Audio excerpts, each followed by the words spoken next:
17. Do not disturb. One wonderful thing about heists was all the attention they absorbed.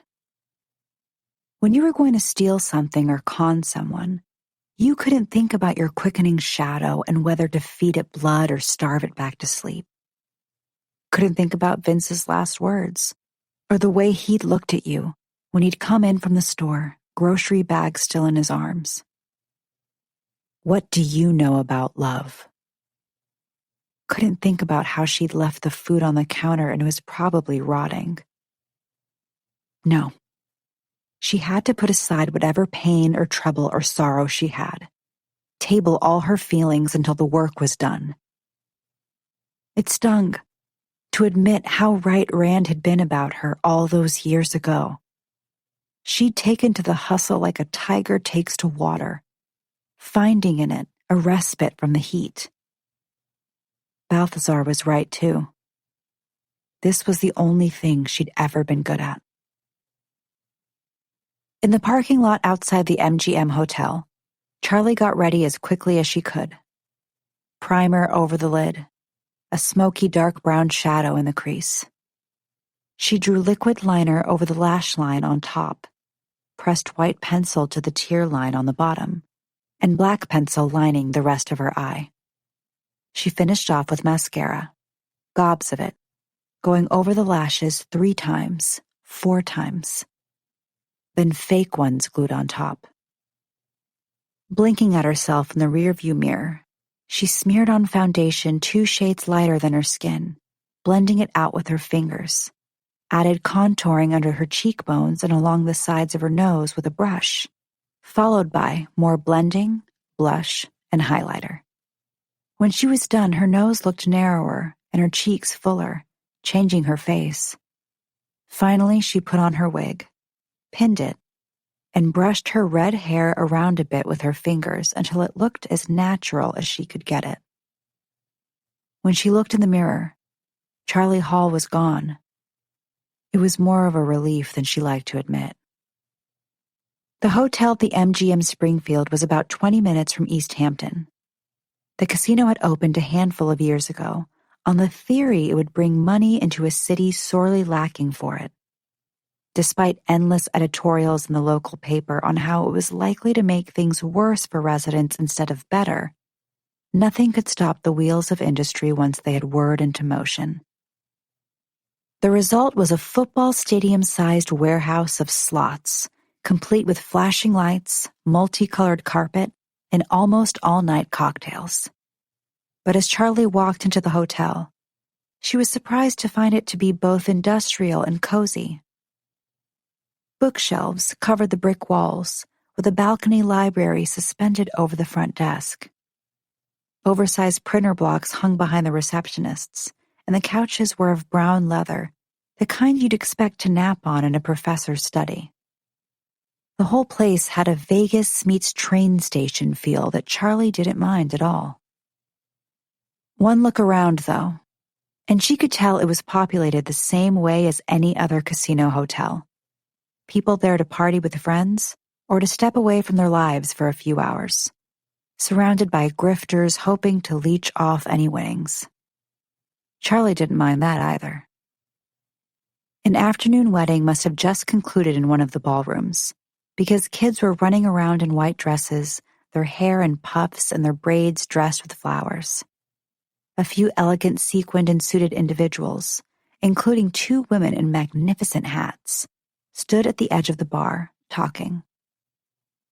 Charlie sat in one of the library chairs, far enough from people so as not to be heard, and called Adam's room. It rang 5 times before it went to messages.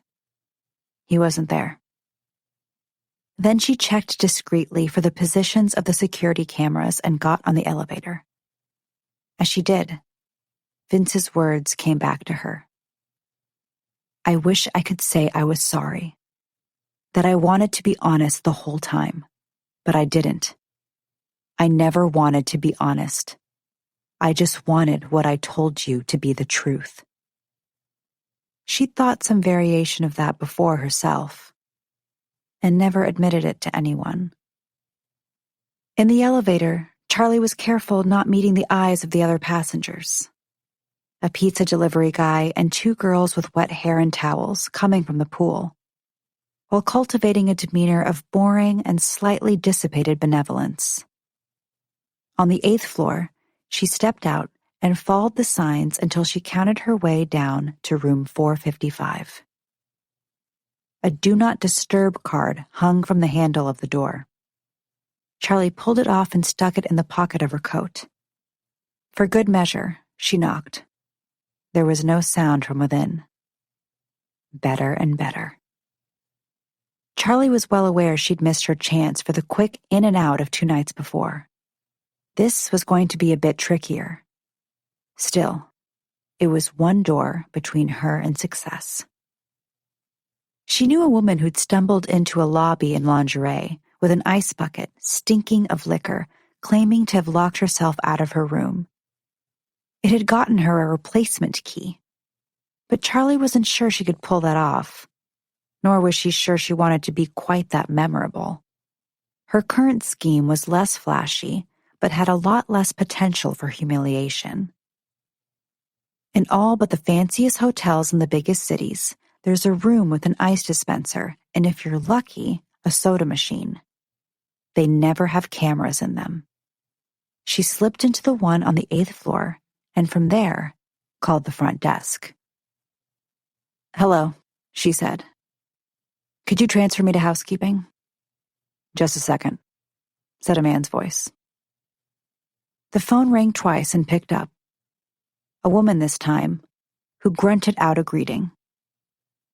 "This is Charlie in 450, Charlie said, affecting a thick Long Island accent. "Can you send someone up to clean the room?" The woman said she would. By the time Charlie disconnected the call, an anticipatory thrill sped her pulse, not unlike that from a downed shot of espresso. It was the worst cure for a bruised self-esteem, to test your mettle and wit against the universe. The universe was always going to win, but maybe not today. At her most depressed, Charlie had seen a therapist to whom she'd admitted a very abbreviated list of problems. She'd been told to practice mindfulness, which involved being present in the moment and not dwelling on all your past mistakes, as well as all the mistakes you plan to make in the future. Charlie had not been very good at doing that in the therapist's office, nor had she been good at the mindfulness app she downloaded. But in the middle of a con, she felt as though she might understand what mindfulness actually felt like. She was fully present in this moment. A tense 20 minutes later, a young woman with purple hair pushed a cart full of towels out of the elevator and down the hall. Charlie took a breath, stepped out, and passed her. As she did, she made herself stumble. One bump with her elbow as her fingers snatched the universal key card from the pocket of the woman's housekeeping shirt, dropped it into her own pocket, and took out a cinnamon hard candy, just like Miss Presto had taught her. It was possible that when the young woman noticed her key card missing, she'd connect it to Charlie. But by the time a security team decided to knock, she planned on being long gone. "You okay?" the woman asked. Charlie laughed. "Got a little tipsy at the wedding," she said. And then she was 3 doors down and into Adam's room. It was clear that the Do Not Disturb sign had been hanging on the door for some time. Clothes covered the wooden floor, and a large plastic bottle of cheap vodka, half empty, cap off, sat beside the sleek television in its modern frame. The air smelled of stale cigarettes, and wires hung from the smoke detector Adam had disabled. Now she just had to find the book. The side table next to the bed was empty, save for a box of condoms. In the bathroom, she found an array of hair products, aftershave, and cologne. The drawer held a gold vape pen and nothing else. As she moved around the room, she was uncomfortably reminded of going through her own bedroom just a day before. That memory brought her to the closet. She opened it to find only a coat hanging inside. She shoved her fingers into the pockets. Just some paper. She unfolded that and found herself looking at the receipt for a ring from Murray's pawn shop. Adam had gotten $700 for it. Huh. The description read, woman's cocktail ring, antique red gold, replacement stone. Doreen had a ring like that, passed down to her from her grandmother. Charlie shouldn't have been surprised that Adam was stealing from Doreen. Once you started light-fingering things, once you realized you could get what you wanted by saying what other people liked to hear, it was easy to make excuses and hard to stop.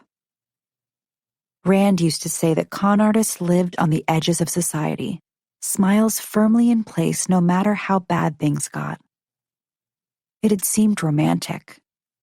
But now Charlie saw the vast insecurity that fed it. The constant need to be the cleverest, the knowledge that no one wins every time becoming more dare than warning.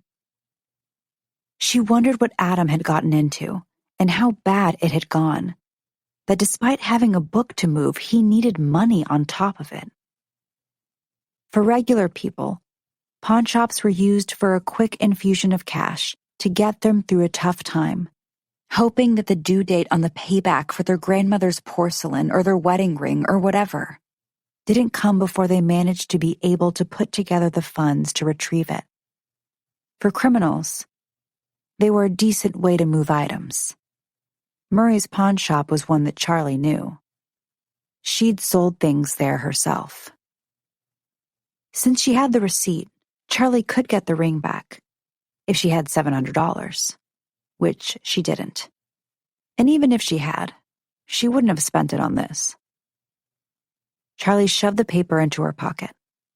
It was possible that Doreen could take it to the police. Stolen items weren't supposed to be sold in pawn shops, and getting busted occasionally was just the price of doing most of your business looking the other way. At least she had something to hand over to her client. She was about to turn away when the coat snagged her attention. It was hanging oddly, as though a weight pulled down the back. Charlie pressed against the length of the lining until she felt something solid. Solid and rectangular and... fuck. Charlie took out her knife and carefully cut open the lining until the contents fell into her hand. An A5-sized leather notebook. This was no ancient book of blights.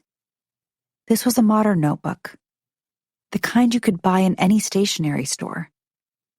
The writing inside was done in ballpoint pen. The first page was labeled, The Myriad Observations of Night Sing. For a moment, Charlie just stared at it.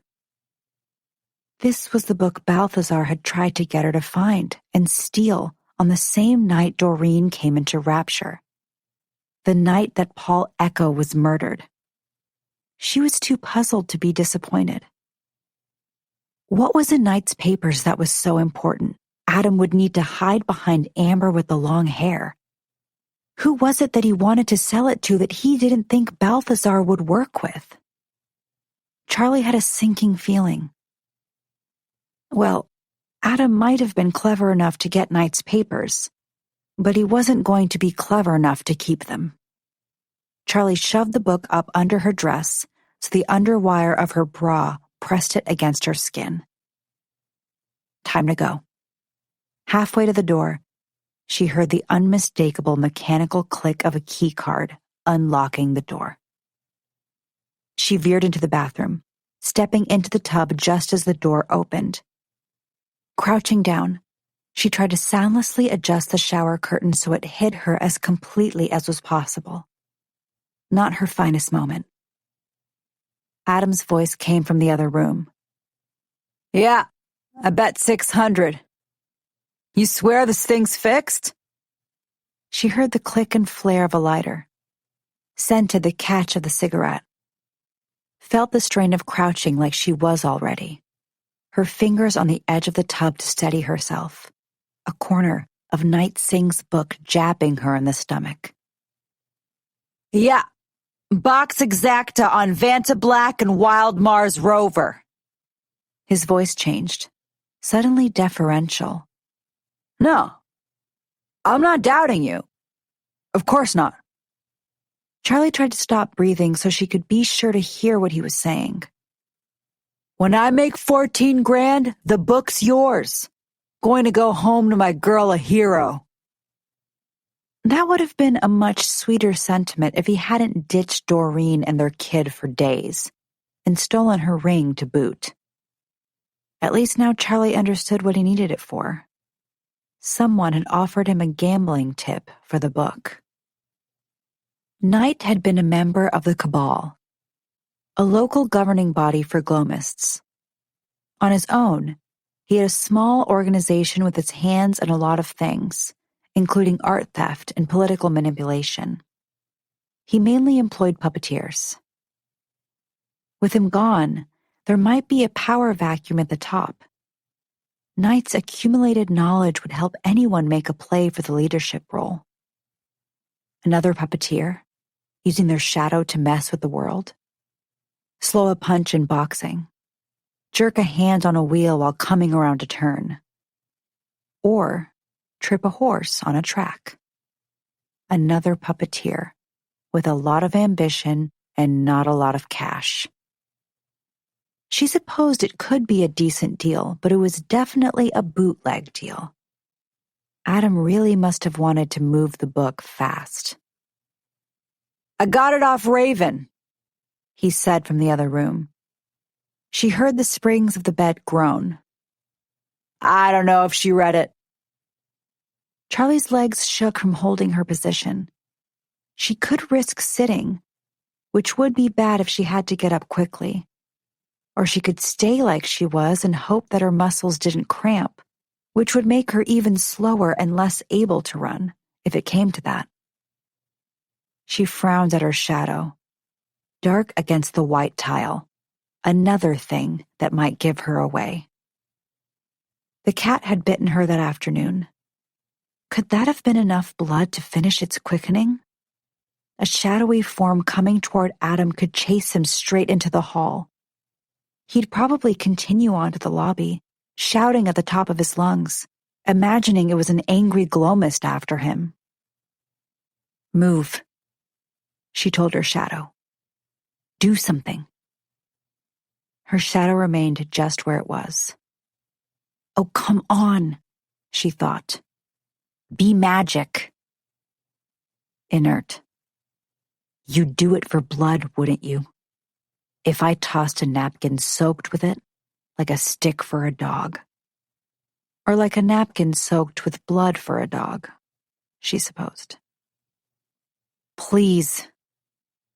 But nothing happened, and her legs only hurt worse. What good are you then? Taking a chance, putting her hand on the tile, she slowly pushed herself to her feet. She could stand for a lot longer, but if he came into the bathroom, he'd be sure to see her. She hadn't heard him throw the deadbolt. If she could hop out of the shower, get across the room fast enough, she could be out the door before he got up off the bed.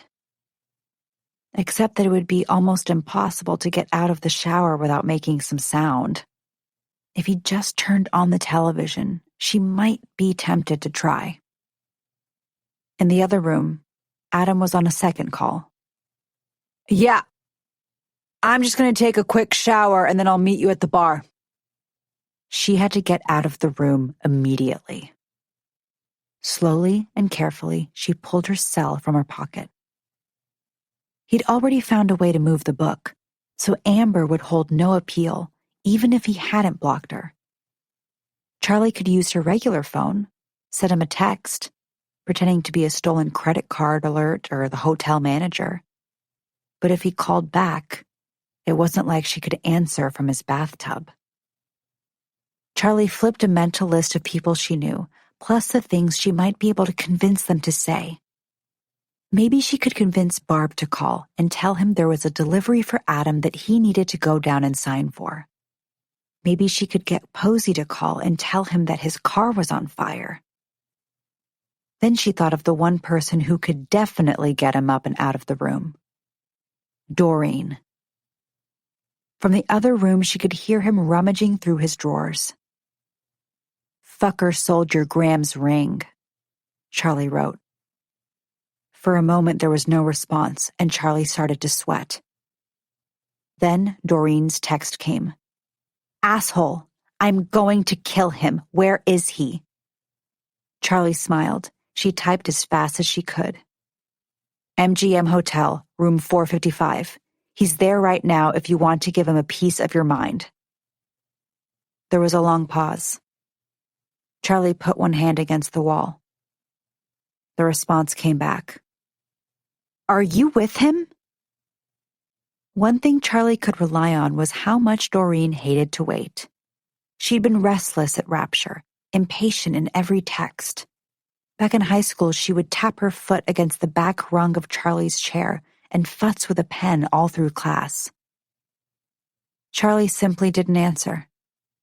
In less than 30 seconds, the landline hotel phone started to ring. He picked up, and there was a long pause. "How did you find me?" "You're coming here?" he said. "Baby, wait a second. How do you have my room number?" Charlie heard steps coming toward the bathroom, and she went back into a crouch, listened as he pissed in the toilet. He swore twice, kicked the wall, then walked out of the room. She heard the door close and the electric lock engage. Legs stiff and shaking, Charlie climbed out of the bathtub, using the towel rack to help her. She hobbled to the door. She wanted to yank it open and run, but forced herself to count to 50. Then she walked into the hall and headed for the stairs. Taking the steps 2 at a time, she headed down. On the 5th floor, she had to stop and take a few deep breaths. Panic had made her breathe too shallowly, and she was dizzy from it. In the lobby, she kept her head high and her gaze on the exit. She reminded herself that even if Adam knew what Charlie looked like, she was in a wig. She could probably walk right past Doreen without being spotted. As she hit the doors, fresh, cold autumn air broke over her. She inhaled and felt the pure hit of adrenaline that came when a job was almost over. And now, with Night Singh's book tucked under her bra, she had the promise of a new job ahead of her. 10 minutes later, she was parking too close to the curb on Meadow Road, in front of Murray's Fine Jewelry. If she got Doreen's ring, then she'd have something to turn over in exchange for fixing things at Posey's school, and to make up for having boosted the book from Adam. "Charlie Hall," Murray said as the bell clanged behind her and she looked around at the familiar dusty shelves. "What did you bring me?" He was a small man, red-haired and wearing wire-framed glasses that magnified his eyes uncannily. She'd been selling him stolen goods since she was 15, and Rand decided it was important for her to learn the back end of the business. Charlie walked to the counter. She looked down at the rings. "Can I see that one?" Murray's eyes narrowed slightly, but he took out the tray. She put her finger on Doreen's ring. "This ring was stolen, you know." He raised both eyebrows. "That's a real shame." She sighed, because while it was true that Doreen could call the cops, they didn't usually get involved in domestic disputes about communal property. "I'll trade you for a tip on a fixed horse race." He laughed. "You want me to play the ponies? And if I lose, what? Come collect the ring from you? You know I like you, kid, but I deal in sure things." "It's a box exacta on Vanta Black and Mars something," she said, turning the ring over in her fingers, admiring the flash of the stone and the richness of the gold. "Oh, come on. You can't tell me that a pawn shop isn't a little like gambling." "If you're good at it, it's not," he grumbled. "That stone's fake, you know."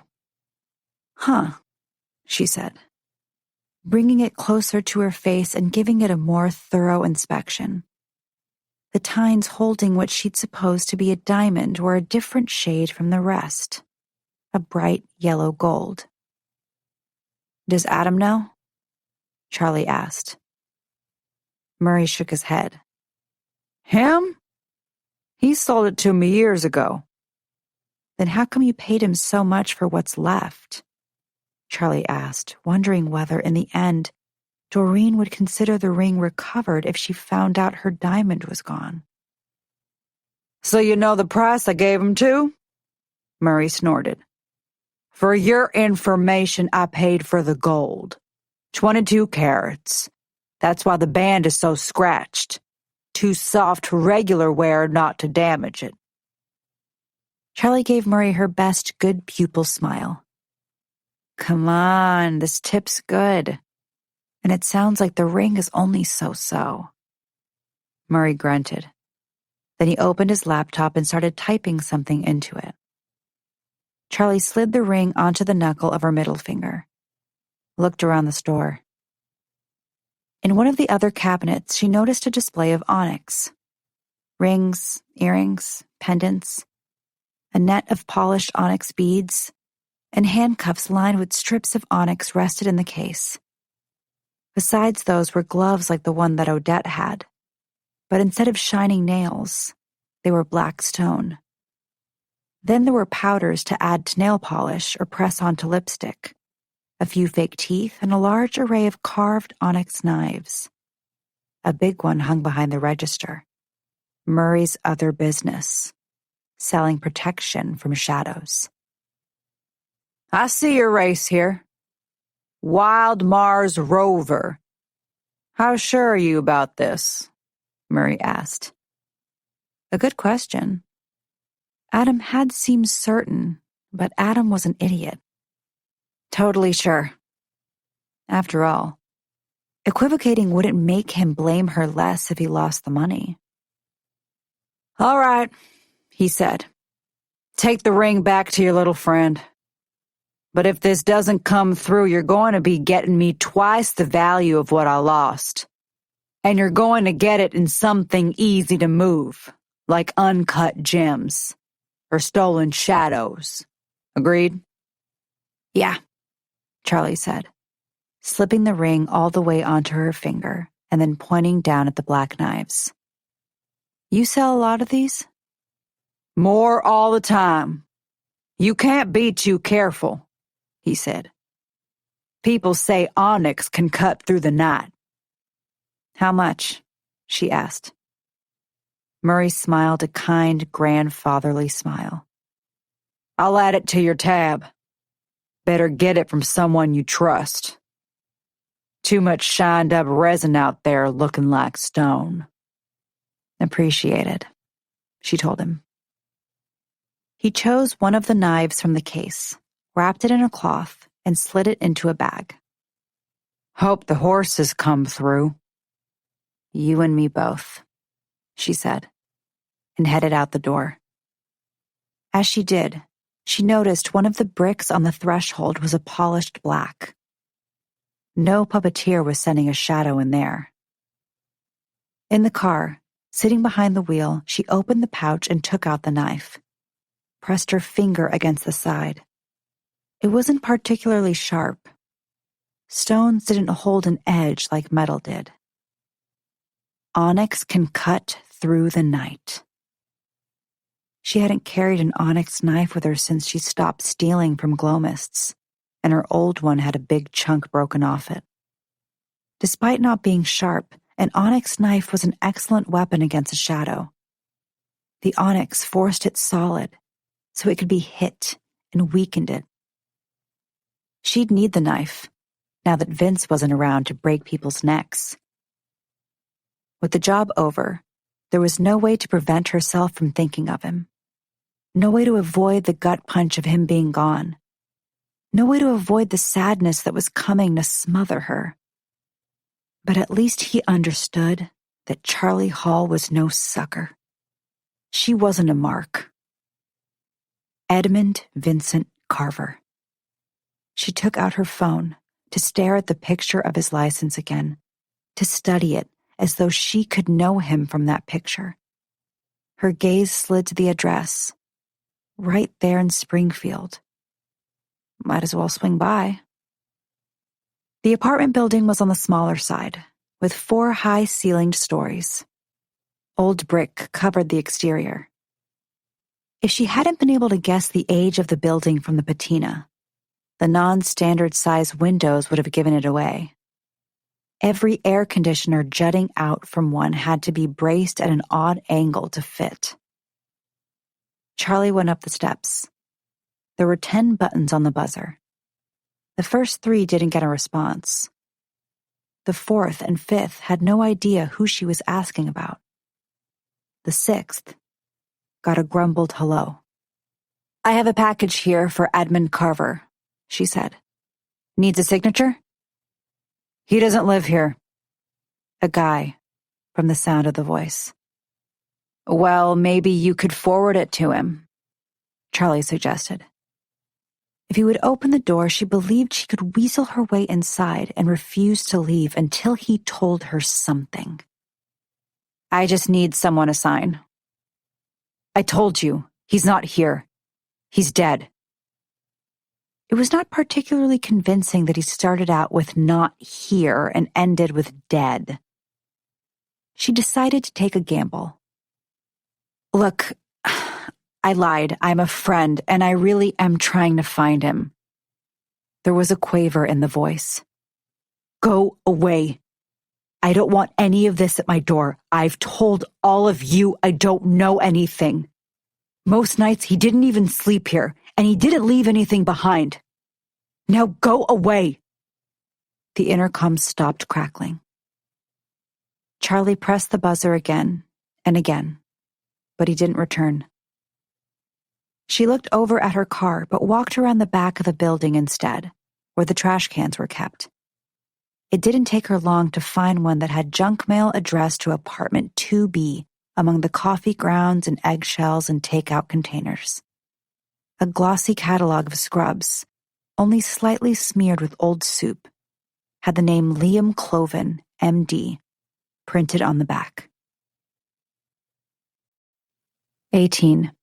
The past. Born as a wisp of a thing, ephemeral as smoke from a cigarette, suckered with blood, with scraps of horror and self-disgust, embarrassing desires. I want her. I want him. I want that. Catch the ball, he says, and I catch it. Are they my hands or his? Chase me, he says. Find me. It's too easy. To lose him, I'd have to lose myself. He wants me to laugh. Shows me how. Shows me funny things. Cats that fall off tables. Teenagers skateboarding into lakes. You're my only friend, he tells me sometimes. But that's only true because his mother keeps him home from school. Because he has dirty clothes. Because he can't invite anyone over. I'm scared she'll die.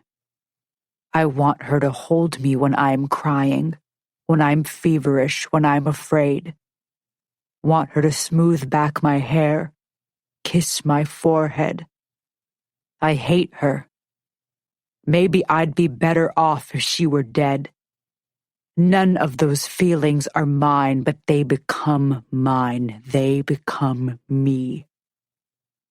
Sometimes she takes us to the supermarket and only puts the cheap, heavy stuff in her cart. Sugar, flour, milk. She tells him to shove packages of chicken breasts and pork chops into his backpack. No candy, she says. They expect kids to steal candy. That's how they catch you. There are mirrored pieces of the ceiling that let people watch. There are security cameras. But none of them are watching me. We take what she wants. We take candy. We take everything.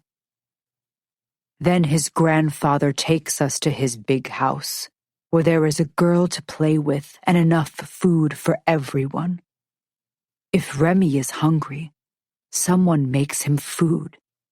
If Remy cries, someone will come. But Remy doesn't cry anymore. He gives all his tears to me. The arrangement is simple. We can stay here so long as I do bad things. People have a spark inside of them, and what I have to do is put it out. Every time I do, some of the spark gets on me, in me, like the smear left behind from crushing a lightning bug. Killing is easier than stealing, but I don't like the way that Remy looks at me when we're done. I'm changing. The sparks are doing something. I'm having trouble going back to sleep when Remy doesn't need me. I'm restless. Something is wrong with me. Something is right with me. I can do things that Remy doesn't know about. When he's asleep, I wander the house, the thin tether never growing taut. I can juggle oranges and turn on the radio like a poltergeist. Read books, draw a picture in the condensation on the windows. It's my idea, the first time. I want to see what will happen. Cut the cord. And then when it happens, I'm scared. There is an emptiness where Remy was, and it feels like falling through the night. I have never been alone. There isn't enough of me to be alone. Each time it happens, I forget things, little things. Where I was, how long I was gone. Adeline tells me things, but they're not all true. I don't want to listen to her anymore. Sometimes the air around me feels charged, like a storm coming on. I think I might be angry. I think I might be furious. I think I might be about to do something I am going to regret. Remy makes me a promise. Shh. We're going to run away. Then it will be just me, and not me, and not him. He's going to fix me. He's going to help me. But first, blot out a few more sparks. Drown a few more stars.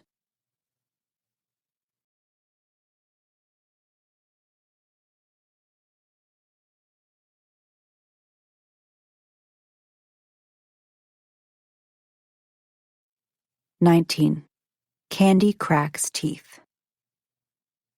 Charlie texted Doreen that she'd gotten the ring, and then took herself to Blue Ruin to wait and think through what she was going to do with Night Singh's book. The bar was in a tiny, grotty brick building, far from the downtown. On the outside, a faded sign proclaimed it the Bluebird. No one ever called it that, though. It was a third shift bar, opening at 5 a.m. and announcing last call at 2 a.m. Between 2 and 5, it became a restaurant with an extremely limited menu. If you ordered enough cocktails to get you through the 3-hour lull in service, you could drink for 24 hours straight. The 5 a.m. crowd were usually nurses and doctors from Cooley Dickinson Hospital, mixed in with maintenance workers, hospital concierges, and second-shift restaurant workers looking for a place to go after exhausting all other venues. Blue Ruin wasn't pretty. The scarred bar and tables in it had been purchased during the liquidation sale of an old tavern and didn't fit well into the space. The floor was sticky all the way to the door. The liquor was served in plastic cups, and the only thing they had for garnish were sad-looking limes. If ever there was a bar that perfectly captured how Charlie felt that afternoon, it was Blue Ruin. She sat down on a stool, reassured to know she could stay all night. An hour later, she was 3 Maker's Marks in, with no desire to slow down. Doreen had texted to say that she was on her way over and a lot of other things that Charlie hadn't bothered to read. Charlie had another text from her high school friend Laura about missing her barbecue, plus one from her mother about her new boyfriend's birthday and how she was hoping they could all get together. Maybe the girls would like to host, since their place was bigger? There were 2 voicemails from work, asking about her coming in on Monday night. She tried to imagine being back there behind the bar, making drinks, trying not to think of the glass and the blood and choking on Shadow, trying not to think about the sound Hermes' neck made when it broke. She ignored the messages and went into the bathroom to wipe off her makeup. She managed only to turn it into a glittering charcoal smear that covered her eyes and part of her cheeks. Exhaustion and irritability were creeping in on her faster than the alcohol could stave off. There was always a dizzying high immediately after a job, followed by an adrenaline drop. Then everything felt a little too dull and you became a little too sensitive. Like right then, when she looked at herself in the mirror, staring into her own dark eyes and drawing a finger over her own scarred lip, she felt unexpectedly and humiliatingly like crying. It wasn't because of Vince. It had nothing to do with him. She went back to the bar and ordered another drink. If you were going to drown your sorrows, you needed a lot of liquid. The bartender was a friend of Dawn's and tried occasionally to make conversation, but Charlie wasn't doing a good job of keeping up her end. At some point, she realized he might be flirting. "Kyle," he told her with a grin, looking up from his phone. "That's my name. Maybe Dawn told you about me?" Charlie was suddenly sure that Dawn had told Kyle about her. Kyle had a head full of thick, wavy brown hair. A tattoo of a rosary climbed his arm from the wrist. His shadow appeared utterly normal. He'd be better at erasing her dread and horror and sadness than all the whiskey in the world. For 15 to 20 minutes, at least. She ought to call someone. Laura, so she could apologize for not showing up for the barbecue. Barb, who could make her laugh. Jose, who was sad too. "Did you know?" she told Kyle, trying to make conversation. "A few grains of salt are supposed to take out the bitter in coffee. Isn't that strange, to think it works better than sugar?" "I don't think that's true." Kyle was probably a terrible bartender. She shrugged. "I like things bitter anyway. Like me." He gave her a look like he wasn't sure how to take that. "A warning," she ought to tell him. "Take it as a warning that I am in a very bad mood and happy to have an excuse to take it out on you." Charlie wanted everyone to think of her as hard-headed and hard-hearted. Hard, as old petrified wood, as rocks, as candy that cracks your teeth. But she wasn't. "There you are!" Doreen sat down next to her at the bar, clearly seething. "The Great Charlie Hall." She was wearing work clothes, white jeans and a collared blue shirt, with the name of the dental place where she was a receptionist embroidered over her heart. She must have dashed out of work when she'd gotten the text about Adam's whereabouts. Charlie rolled her eyes. "What? I got your guy and your ring. Please tell me you didn't rob a pawn shop. Doreen's voice was loud enough to make the few other grizzled-looking patrons wasting their day look over at her. Charlie shrugged. Adam was just borrowing the ring. He told me he was using the money to make a deal that was going to change our lives. Doreen obviously wanted to believe that. He wasn't rolling bliss. Maybe he told you about the stone in the ring not being original too, Charlie said. Because he sold it years ago. Doreen flushed. You really are like the devil, you know that? Knowing all our sins. Charlie felt as though she was observing the conversation from very far away. That's ridiculous. I'm a fuck-up, Doreen. But I found your guy and even got your ring. So if you learned something you didn't want to know about Adam, too bad. They stared at one another for a long moment. Charlie took off the ring and put it down on the bar top. When Doreen reached for it, though, Charlie covered it with her hand. You made some threats about what your brother could do to Posey's account at UMass. I want a confirmation that the deadline for paying has been pushed back. 3 months at least. I need to see the notice on my phone when I sign into my account. You can't expect him to risk. I 1000% do. One of the more frustrating things about trading her work for other work was that people put a high value on her trade until a thing was done, then became convinced it must have been easy. Renegotiation was never in her favor. Doreen looked at the ring under the cage of her hand. That's mine. It will be, Charlie said. As soon as you call your brother, and I get that email. Doreen made a show of taking her phone out of her pocket as she walked to the door. A few minutes later, she came back in, mouth pinched. You know, Adam said he was going to get my ring back. He used it as collateral for a loan. That's interesting, Charlie said, in a way that let Doreen know how uninteresting she found it. Doreen sighed. I talked to my brother. He says he can't access your bill. It's not working. You've got to be kidding me, Charlie said. What does that mean? He doesn't know. Doreen looked worried, which was the only reason that Charlie didn't accuse her of making this whole thing up. It could come from a different department that doesn't run their billing through his office. Or your account could have been flagged, but he tried. For a moment, Charlie felt a white-hot flush of anger, most of it at herself. She took her hand away from the ring.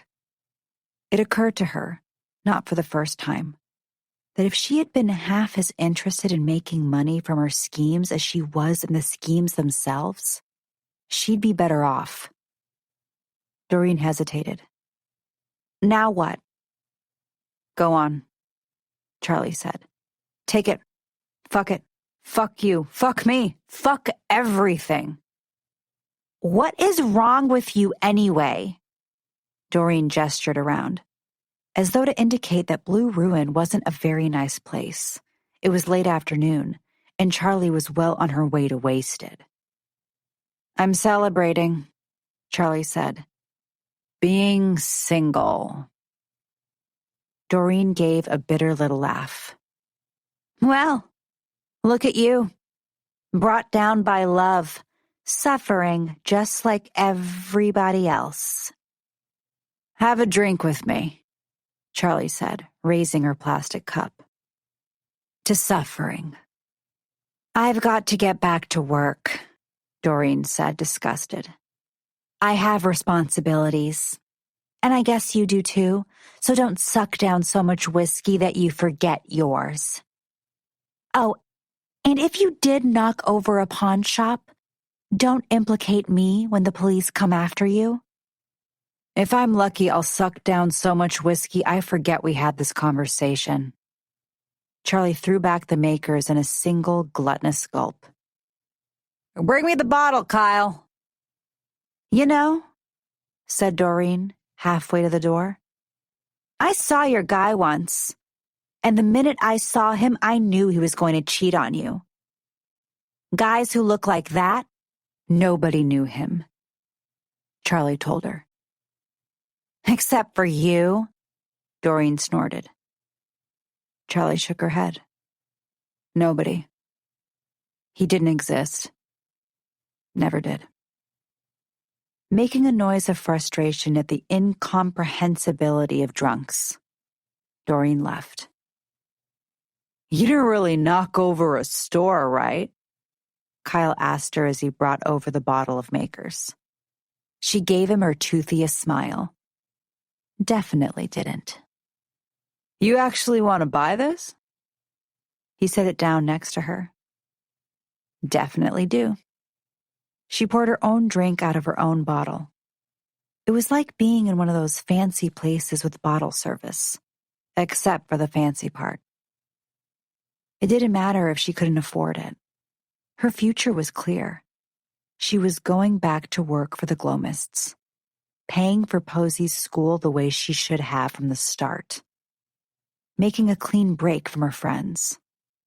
If she was going to blow up everything around her, then she needed to keep everyone she cared about far away. Fuck everything. Charlie stayed at Blue Ruin into the evening, messing with the jukebox in the corner, going in with 2 elderly alcoholics on a pizza they got delivered, and dancing around with one of them to an old song from the 80s. Things started to blur together. The room began filling up. She remembered sitting on the toilet in the bathroom, sticking the back of a pin she found in her bag into her skin over and over. She remembered falling down on and lying on the floor, and Kyle saying something about how he wasn't supposed to serve her as she couldn't stand, which made her laugh and laugh. She didn't need him. She had her own bottle. As she climbed back up on her stool, holding on to the edge of the bar to steady herself, her former boss from Top Hat walked into Blue Ruin with 3 of his friends. "Well, well," he said, giving her a once-over. "Look what the cat dragged in." "Richie, never met a cliché you didn't like," she said, trying to disguise the slur in her voice. He was in his early 50s, with hair that was thinning on top and eyes like a raptor. He owned property all over the valley, including 2 bars and 3 restaurants. When he'd fired her, it was with the expectation that it meant she wouldn't be able to work anywhere else, and he took it as a personal affront that she had. "Over at Rapture, I hear." "Yeah."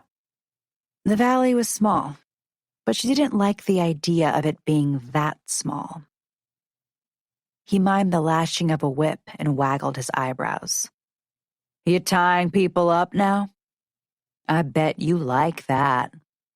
His friends chuckled. "Rotten hell," she said, without any heat. "Ooh, don't get out the thumb screws." Charlie threw the mostly empty bottle of makers at him. He dodged in time so that it smashed against the wall behind him. Liquor ran down the dingy paint. "Crazy bitch!"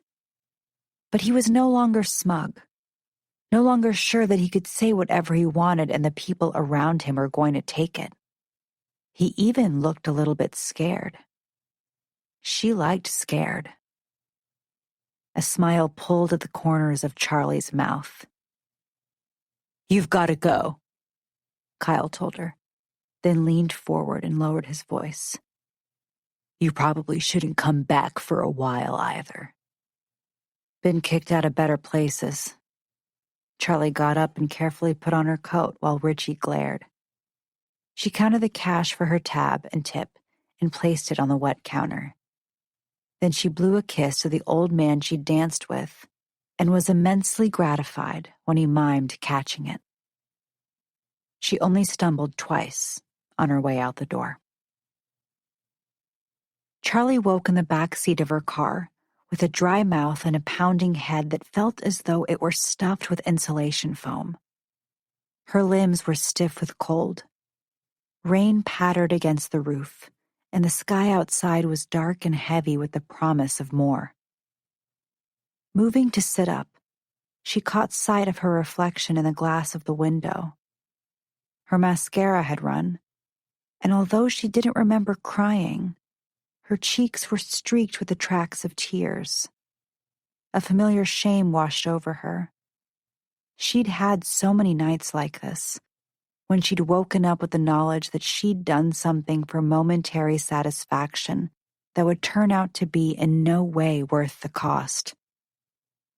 But as she clambered down the hill into the stretch of woods to piss on some leaves, she was willing to embrace all her faults.